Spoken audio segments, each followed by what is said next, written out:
امام اعظم حنیفہ رحمۃ اللہ علیہ کے پاس بہت مخالفین آتے تھے اور وہ الٹے سیدھے سوال کرتے تھے.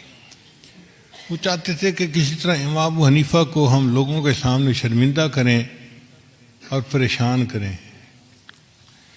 چنانچہ مجمع میں ایک مخالف کھڑا ہوا اور کہنے لگا ابو حنیفہ ہر سوال کا جواب دیتے ہو، میرے سوال کا جواب دو گے؟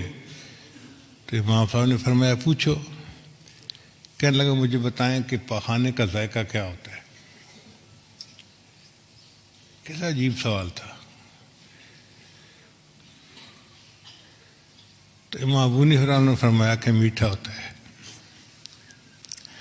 اس نے کہا کہ آپ کو کیسے پتہ کہ میٹھا ہوتا ہے؟ امام صاحب نے فرمایا ایسی ہے کہ نمکین چیز کے اوپر مکھیاں نہیں بیٹھتی، مکھیاں میٹھی چیز کے اوپر ہی بیٹھتی.